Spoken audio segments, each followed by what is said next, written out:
In today's video, I'm going to take you through the track lane.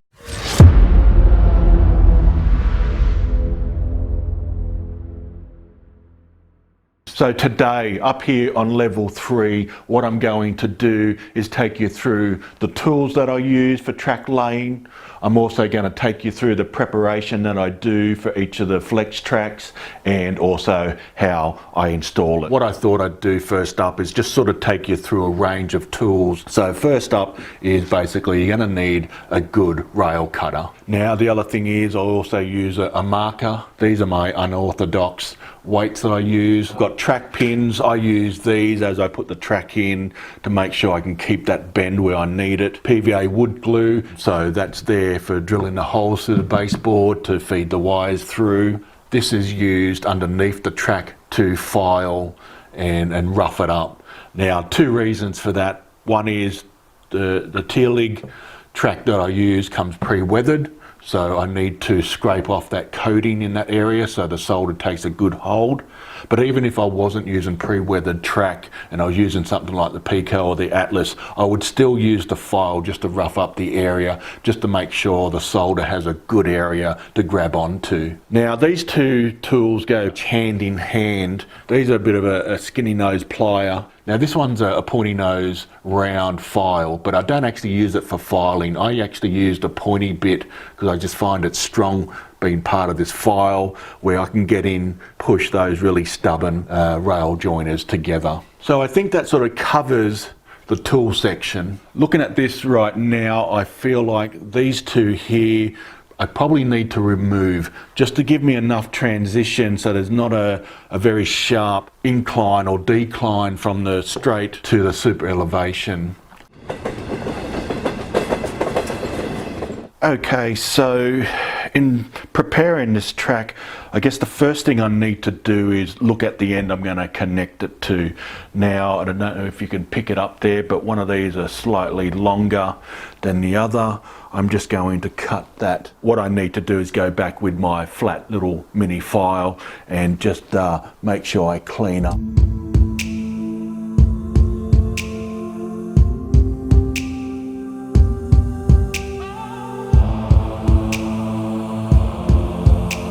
While the other side hasn't been cut by myself, I will also just clean that up just to make sure that it's good to go.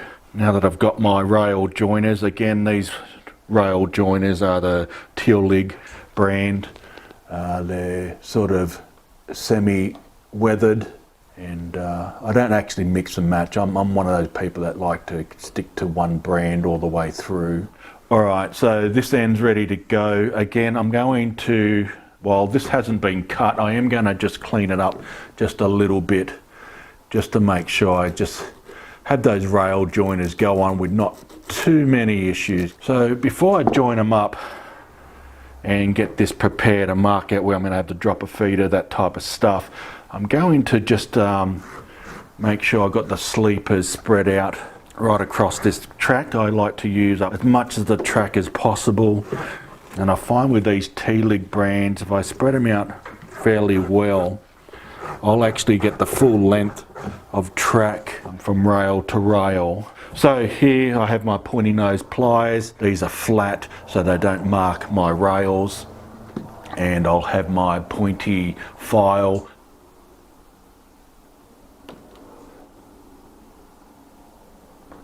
And I make sure that I leave a bit of a gap because the weather here between summer and winter get up to a 40 plus difference. So I need to make sure that I've got enough gap for the rail expansion. One of the other things I mentioned, I actually power every piece of track on this layout. Further down the track, I'll touch on the wiring under the layout, but it gives me options later when I want to get more into the electronic side and trace trains around the layout where I can actually have a block if I wanted to go down to each piece of track. Right now I'm just going to get in place this track on how it's going to be once I glue it in place. Most of the time I eyeball my track, you know, Obviously in the last video I had the AnyRail track plan down, and that sort of helped me with the roadbed. Now in AnyRail there's lots of configurations on how you want to view your track, and there is one configuration where you've got that center line. Now to be honest with you, that probably would be a smarter way to go. I guess I've just always fell into the habit. I just display what it looks like with the actual track sleepers and the rails. But you can do that center line, and it probably would make your life a lot easier. But anyway, you can see there, or you may not see there because I've painted it, but the super elevation, the sleepers are over those. And then what I'm going to do is I'm just going to put a couple track pins in just to make sure that the curve's in place. And as I'm preparing the track around the curve, it doesn't move. It is a longer way to prepare, but you know what, at the end of the day I need to make sure that this track is close to 100% near perfect, so there's not too much to come back to maintain. And you know, the longer you spend setting up your track work and getting it right, the less time you are going to spend on maintenance down the track and fault finding other issues. What I do at the ends here, I actually bend the tracks. I've got a pin here sort of close to the end, because I actually bend the tracks, especially when I'm going around bends. Now there are lots of techniques out there. This isn't going to be for everyone. There's a lot of people out there that actually offset their tracks as they go around the bend. Now the way I do mine, I've never needed to do that. I'll actually show you a piece of track on a bend that I've got. It was done back 2018. So what I'll do, I'll put up a picture so you can just sort of see there that, you know, even over a couple years, that track doesn't have any kinks in it. But again, it's because I take a lot of time to set up my track to begin with, get it right, not to rush it. It sort of gives me less grief later on, and I don't need to worry too much about offsetting my rails. Of course, the other thing that I don't do is take out sleepers or ties, depending on which part of the world you're in. I do the track lane with everything intact. And you might say, "Whoa, okay, how does that work?" And I'll take you over to the workbench very shortly to show you how I solder as well. All right then, so the track's been set up and it's ready to go. Now, the next part for me is to work out where I'm going to have the dropper feeders for the powering of this piece of track. Now, one of the things is I'm always planning ahead, so I'm looking at the other tracks in the area, because what I try to do is get them all lined up on where the dropper feeders are, so I don't need to have any long wires trying to reach from the track to the power bus in lots of different areas.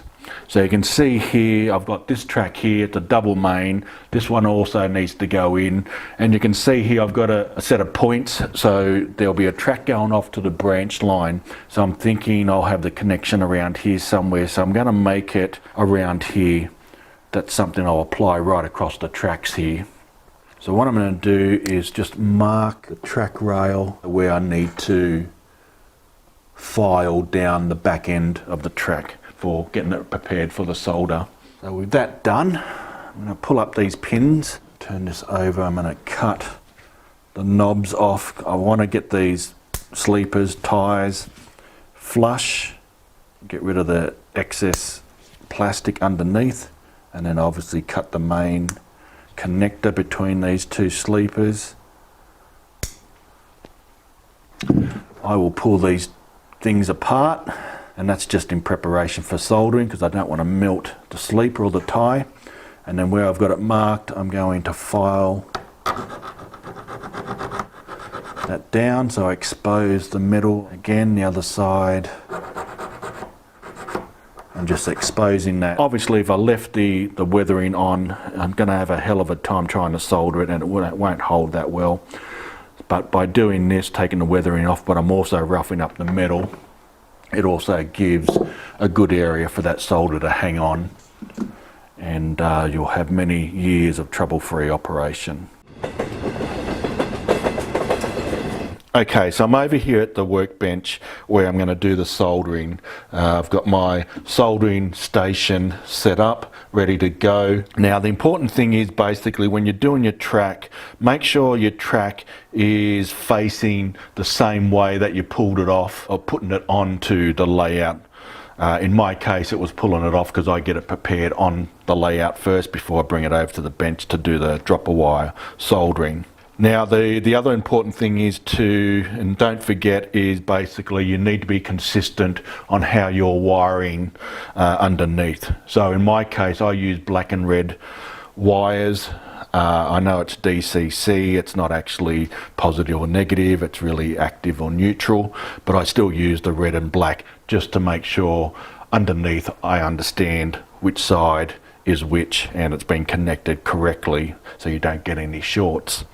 Now in this case, when the track's in the right position, my red wire is at the front and the black is at the back. But keep in mind, when I flip it over, I need to remember basically the back will be now red and the front will be black. So you just need to make sure that you're orientating your track consistent on your layout. Now, before I quickly jump into soldering, just a couple things. I set my workstation up around about 320 degrees Celsius. Now, just with the soldering, now there's lots of different tips, and you can see lots of different tips I have down here, and I use certain tips for certain jobs. Now, something with PVC and your delicate type components that you might solder to it, I'll use a finer tip you can see there. Anything really heavy duty, I might go with a very large tip.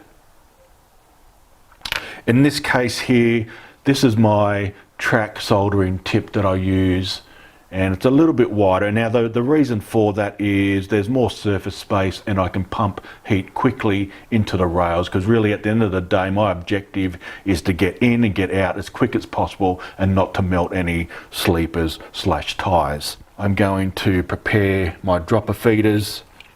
I've just got a ruler here because I just make them a general 300 millimeters, and that should give me plenty of space under the layout to connect to my connectors, which will then connect to the main bus line. I don't take too much off the ends because basically I'll bend them at 90 degrees, tin them, and then solder them. I've got some other third pair of hands over here that always make light work. And the first thing I'm going to do is tin these wires.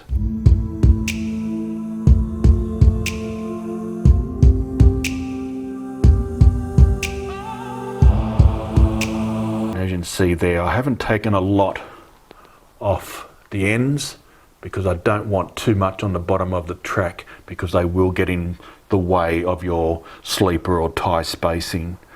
And then basically I'm going to bend them roughly at 90 degrees.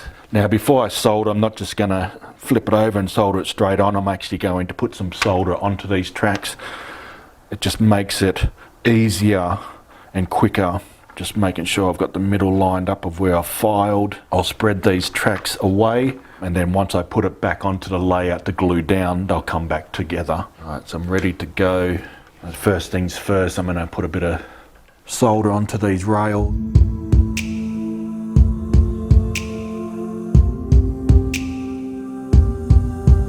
So as I've said, red would normally be at the front, but because I've flipped it over, it is now at the back. So I'll put the red wire on, and now that I've got this tin and also got some solder on the rails, it makes the job a lot easier. So I'll just melt that quickly, put that on, allow that to cool down and take hold.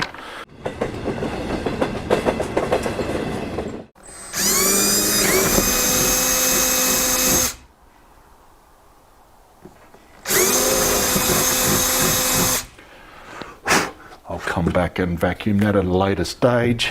So right now what I'll do is, before I put the glue in place, it just makes the job a little bit easier. I've sort of removed the two over here I spoke about earlier for the super elevation. I've just put it on this side because there's still a curve. I don't take it all the way to the straight. Now the gluing part, and what I do with the super elevation part is I just do a bit on the tops here. So I'll just, with the glue, put the 2 strips of glue down each side.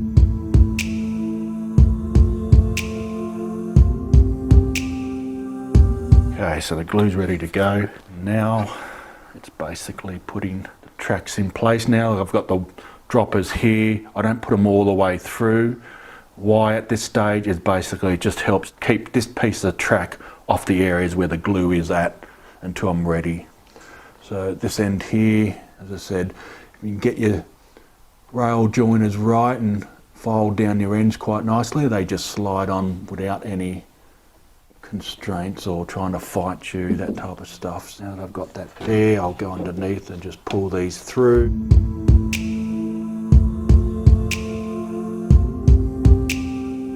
Now I'll come back with the pins and just get these lined up. I'll start to work the sleepers back in place, especially where the dropper feeders are. Make sure those sleepers are right in those areas. And down this end, as I said, I make sure that the end of the rails I bend towards the inside of the curve. So once I put my weights on, I will avoid the kinks. So I'm just checking the center lines to everything. Actually, I just need to move these ties further down so I use up most of this rails on the track. Eyeballing that looks quite good. Just make sure those gaps aren't too big, and I do have actually gaps there. As I said with the weights, a little bit unorthodox, but I use these heavy duty door hinges just to weigh it down, not to pin it to the board, but just it's enough to hold it in place with the glue.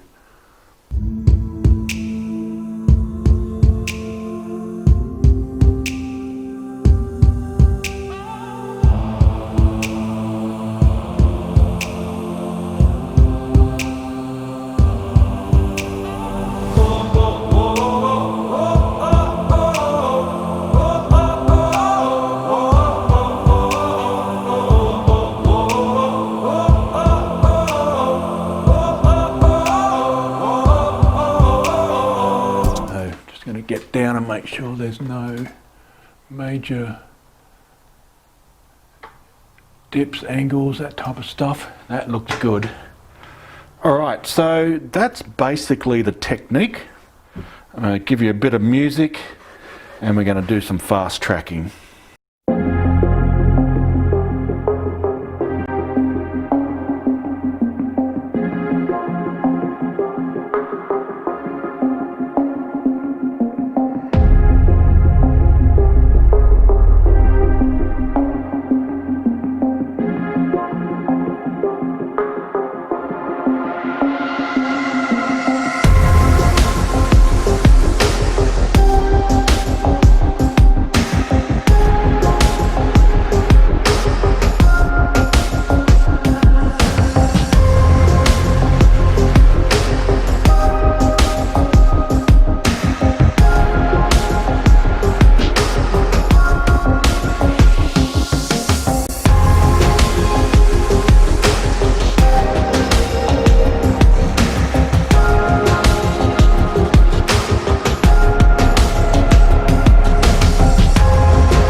that's what I go through to do the preparation and the install.